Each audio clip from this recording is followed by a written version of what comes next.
Lots of people like to think of their car or their motorcycle simply as a mode of transportation. It gets me where to go, and that's good enough, they say. But many others enjoy the ride, and they choose to drive cars that give them pleasure. Pens are the same. Most any pen can get you where you need to go. But if you want to enjoy the experience of writing, you've come to the right place. Today's presentation is about how to use the classic car of the writing world, the fountain pen. Today's presentation is separated into three parts. First, general use. Second, choosing ink and paper. Third, filling, refilling, and cleaning. So let's get started. Before we get started though, let's look at a little bit of quick anatomy of a fountain pen. We have the nib, the section where you hold it, the cap and the clip, the feed, and the ink chamber. This is an ink converter. All you really need to know is the nib is on the paper. So, first things first, choose the right pen. Do you choose an acrylic pen, which is beautiful and delicate? Do you choose a metal pen, which is cold and durable? A wood pen, which is exotic? Carbon fiber for light and strong? Plastic for cheap and versatile? Mini for portable and cute? Or just something weird? And then pick the right nib. There's a lot of varieties of different nibs available in steel and gold. However, the most important thing to think about is a fine line will give you a fine nib will give you a thin line, and a broad nib will give you a thick line. So, let's write with our pen. First thing to do is uncap the pen. There are three styles of capping mechanisms. We have a twist, we have a snap, and we have a click. Then the grip. When you hold a fountain pen, it's very important that you use a correct grip. The same grip they taught you in school, with your index finger and middle finger, the pad of your middle finger, and your thumb holding a triangle around the pen. Always hold the nib facing up, and try to write with the paper at around a 45-degree angle. And remember, when you use a fountain pen, there is no ball mechanism inside the ballpoint pen that you have to spin. So, pressure is very easy. Only very light pressure when applying on the paper when using a fountain pen. Gentle, gentle, nice and easy. Finally, remember that when you use a fountain pen, you're using a wetter ink, and so you need to be careful for smearing ink along the page. You don't want to make a mess. Speaking of ink, ink. Ink for fountain pens comes in every color you can imagine. Dark teal, copper, storm cloud gray, cow's blood red. Infinite possibilities.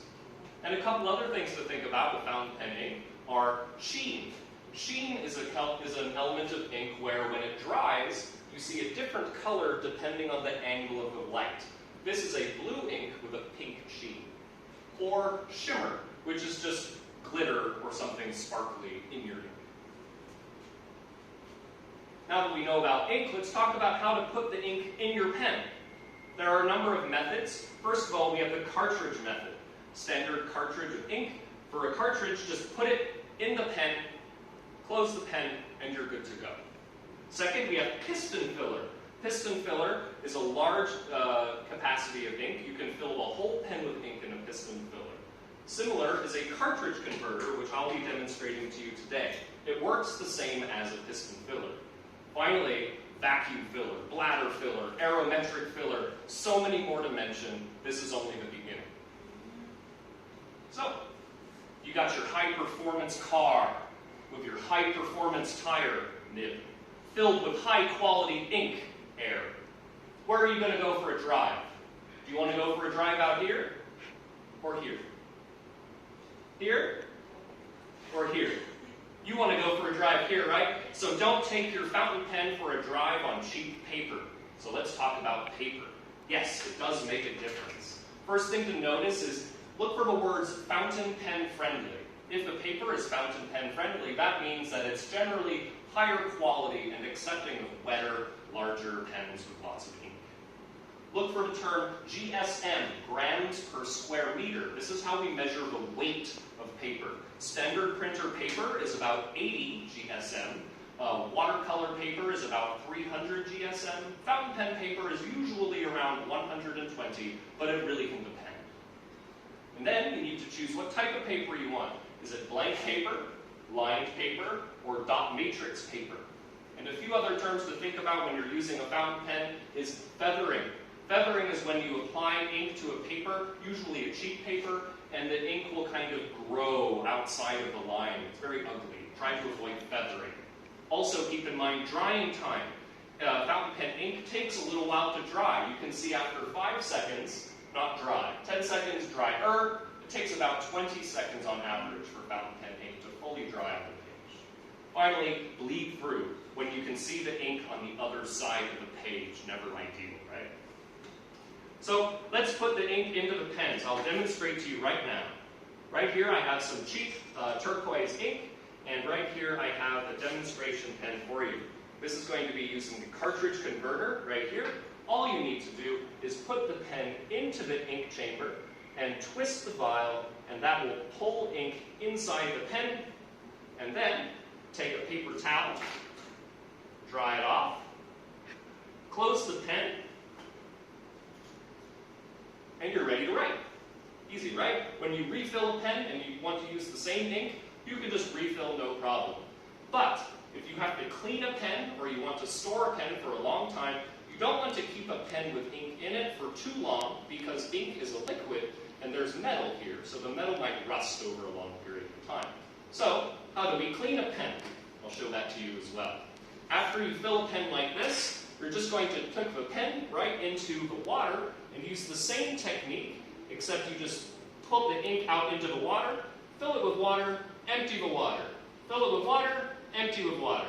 Swap the water, do it again. Repeat the process until the pen is clean. Then, empty out all the water, remove the converter, and put the nib into a paper towel, just like this. Allow a few hours to dry, and then put it back into your storage. But why? Why should you use a fountain pen? Well, using them is fun. And if you choose to use a fountain pen, you choose to hold a piece of history.